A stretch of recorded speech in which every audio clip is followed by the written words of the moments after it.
അതെ, ജഗദീഷന് ക്ലാരിറ്റി ഉണ്ട്. ഇപ്പൊ ഇൻ കേസ് ക്ലാരിറ്റി ഇല്ലാത്ത കാര്യമാണെങ്കിൽ ജഗദീഷന് അത് ഓപ്പൺ ആയിട്ട് പറയും, എനിക്ക് അതിനെ കുറിച്ച് അറിയത്തില്ല, നമുക്ക് പഠിക്കാം എന്നുള്ള രീതിയിലാണ് അപ്രോച്ച്.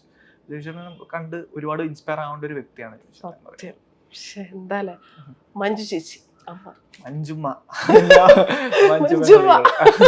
മഞ്ജുമ്മ എനിക്ക് എന്താ പറയാ, ശരിക്കും അവിടത്തെ ഒരു എൻ്റെ അമ്മയെ പോലെ ഉള്ളൊരു ആളായിരുന്നു. കാര്യം എന്നെ ഏറ്റവും കൂടുതൽ കെയർ ചെയ്തിരുന്നത് സെറ്റില് മഞ്ജു ചേച്ചിയാണ്. അപ്പം എനിക്ക് വയ്യാതെ വന്നപ്പോഴും മഞ്ജു ചേച്ചി ഇവിടെ മരുന്ന്, അത് ഇനി ആ മരുന്ന് മേടിക്കുക, ഇത് കഴിക്കുന്നൊക്കെ പറഞ്ഞ് ഫുഡ് വാരിത്തരിക, അങ്ങനെ എന്നെ ഒരുപാട് കെയർ ചെയ്തിട്ടുള്ള ഒരു വ്യക്തിയാണ് മഞ്ജു ചേച്ചി എന്ന് പറയുന്നത്. ഇപ്പോഴാണെങ്കിലും എന്നെ വിളിക്കും, എല്ലാ ദിവസവും വിളിക്കും, എന്താണ് സൂപ്പർ സ്റ്റാർ എന്നൊക്കെ പറഞ്ഞ് ഇപ്പൊ എന്നെ വിളിച്ചിട്ടുണ്ടായിരുന്നു. അപ്പൊ മഞ്ജു ചേച്ചി ശരിക്കും ഏറ്റവും കൂടുതൽ എനിക്ക് കണക്റ്റഡ് ആയ ഒരു വ്യക്തിയാണ് മഞ്ജു ചേച്ചി. എല്ലാ ഫാമിലിക്കും ഒരു ഫാമിലി വാട്സ്ആപ്പ് ഗ്രൂപ്പ് ഉണ്ടാവുമല്ലോ, ഫാമിലിക്ക് ഉണ്ടോ വാട്സ്ആപ്പ് ഗ്രൂപ്പ്? ഫാമിലി അല്ല, അത് പ്രൊഫഷണൽ ഗ്രൂപ്പ്സേ ഉള്ളൂ, PR ടീം അങ്ങനെ ഓരോ ടീം. അല്ലാതെ ഒരു ഗ്രൂപ്പ് ഒക്കെ ഉണ്ടാക്കണ്ടേ? നമ്മൾ ഗ്രൂപ്പായിട്ട് ഉണ്ടായിരുന്നല്ലോ സെറ്റില്.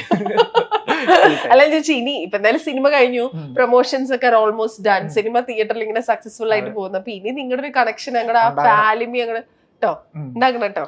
എന്നിട്ട് അതിന് ക്രിയേറ്റീവ് ഐഡിയയുടെ ഇത് കോപ്പിറൈറ്റ് എനിക്ക് തരുമോ? ഉറപ്പായിട്ടും. ചേട്ടൻ ബേസിൽ ചേട്ടൻ, ബേസിലേട്ടൻ എനിക്ക് ഒരു ബ്രദർ എന്ന രീതിയിൽ.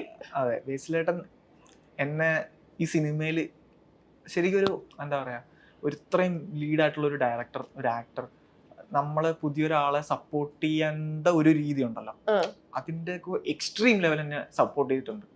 അപ്പം പുതിയൊരു ആക്ടറിന് കൊടുക്കേണ്ട സ്വീകാര്യതയേക്കാൾ കൂടുതലും സ്നേഹവും സപ്പോർട്ടും എനിക്ക് തന്നിട്ടുണ്ട്. ഇപ്പൊ ഇന്റർവ്യൂസിൽ പോവാണെങ്കിലും ബേസിലേട്ടൻ എന്നെ കുറിച്ച് പറയും, എൻ്റെ ഒരു പഴയ അന്താക്ഷരത്തൊക്കെ പറഞ്ഞ് എന്നെ ചുമ്മാ പുകഴ്ത്തും. അപ്പം അങ്ങനെയൊന്നും ബേസിലേട്ടന് ചെയ്യേണ്ട കാര്യമില്ല ആസ് എ പുതിയൊരു ആക്ടർ എന്നുള്ള രീതിക്ക്.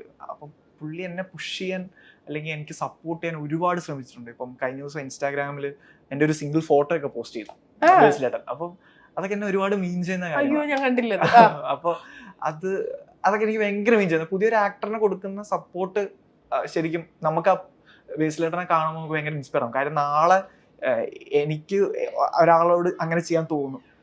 പുതിയൊരാള് ഇങ്ങനെ വരുവാണെങ്കിൽ എനിക്കിപ്പോ സപ്പോർട്ട്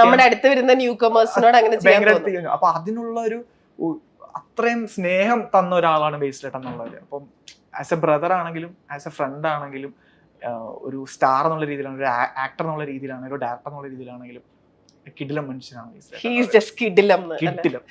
ഒന്നും പറയാല്ല. അപ്പൊ കിടിലൻ ബ്രദറിന്റെ അടുത്ത് ചോദിച്ചോ, മിന്നൽ മുരളി 2 വേണമെങ്കിൽ ഞാൻ വരാം എന്ന് ചോദിക്കായിരുന്നില്ലേ? ഞാൻ ചോദിച്ചില്ലെന്ന്. അങ്ങനെ അവസരം ചോദിക്കുന്ന ഒരു ആക്ടർ അല്ല. അതുകൊണ്ടല്ല, എനിക്ക് ബേസിലേട്ടൻ എൻ്റെ കൂടെ ഉണ്ടല്ലോ. ബേസിലേട്ടൻ എനിക്ക് ബ്രദർ എന്നുള്ളൊരു ഫീലാണ്. എനിക്ക് സ്ഥിരം എല്ലാവരും ചോദിക്കുന്ന പോലെ ഒരു ചാൻസ് ചോദിക്കുന്ന ഒരു വ്യക്തി മാത്രമായി മാറാൻ താല്പര്യമില്ലായിരുന്നു. അതുകൊണ്ട് ബേസിലേട്ടൻ അറിയാലോ എന്നെ. ബാക്കി മലയാളികളൊക്കെ ബേസിലിന്റെ അടുത്ത് ചോദിക്കുന്ന ഒരു ചോദ്യമുണ്ട്, രൺവീർ സിംഗിന്റെ ഒരു കമന്റ് കണ്ടല്ലോ എന്നൊക്കെ. അത് ആ ചോദ്യം ചോദിച്ചായിരുന്നോ? അതെന്താ, ശരിക്കും ഉണ്ടോ ബേസിലേട്ടാന്ന്? ഞങ്ങൾക്ക് വേണ്ടി ചോദിക്കായിരുന്നില്ലേ? ചോദിച്ചോ? ഇല്ല, ആ മലയാളികളുടെ ഒരാളാണ് ഞാനും ചോദിച്ചാലും പറയത്തില്ല. ഞാനും നിങ്ങളുടെ കൂട്ടത്തിലാണെന്ന്. അപ്പൊ ആ ഫോട്ടോയുടെ കാര്യം എന്താന്ന് വെച്ചാൽ, ഇപ്പൊ രവിവർമ്മൻ പോസ്റ്റ് ചെയ്ത ഫോട്ടോ എന്തായിരുന്നു എന്ന് ചോദിക്കായിരുന്നില്ലേ? ഇല്ല, നമ്മൾ ആ ഡിസ്കഷനിലൊന്നുമില്ല. നമ്മൾ വേറെ ഹാപ്പി വൈബ്, നിങ്ങൾ വേറെ വൈബ് ആയിരുന്നു അല്ലെ? ആക്ടിങ് മാത്രമല്ലാണ്ട് ഒരു സ്വപ്നം എന്ന് ചോദിച്ചാൽ എന്താ പറയാ? ആക്ടിങ് ആണ് സ്വപ്നം, അതല്ലാണ്ട് വേറെ ഒന്നുമില്ലാന്ന് അല്ലെ? ഇല്ല, ബാക്കിയെല്ലാം സിനിമ തന്നെയാണ് സ്വപ്നം. സിനിമയുടെ പല മേഖലകളാണ്. ഞാൻ VFX ആർട്ടിസ്റ്റ് ആണ്, പഠിച്ചത് VFX ആണ്. അപ്പം സിനിമയിൽ തന്നെയാണ് ലൈഫ് എന്ന് വിശ്വസിക്കുന്നു. അപ്പൊ അതർ ദാൻ ആക്ടിങ് വേറെ എക്സ്പ്ലോർ ചെയ്യാൻ ആഗ്രഹിക്കുന്ന ഫീൽഡ്സ് എന്തൊക്കെയാ? എപ്പോഴേലും ഡയറക്ടർ ആവാന്നൊക്കെ ആഗ്രഹമുണ്ട്. അതിന് ഒരുപാട് പോകാനുണ്ട്, ഒരുപാട് പഠിക്കാനുണ്ട്. പക്ഷെ എന്തെങ്കിലും ഒരിക്കൽ ചെയ്യണമെന്നുള്ളൂ. ഇപ്പം അന്ന് ഞാൻ സിനിമ നടനാവണം എന്ന് ആഗ്രഹിച്ച പോലെ ഇന്ന് അത് ആഗ്രഹിക്കുന്നു. അതുകൊണ്ട് ആഗ്രഹത്തിൽ നിന്ന് അല്ലെ, സ്വപ്നങ്ങളുടെ കൂട്ടത്തിൽ. ഓക്കെ, അപ്പൊ go heights man, you will reach heights. Thank you. All the best and thank you so much. Thank you.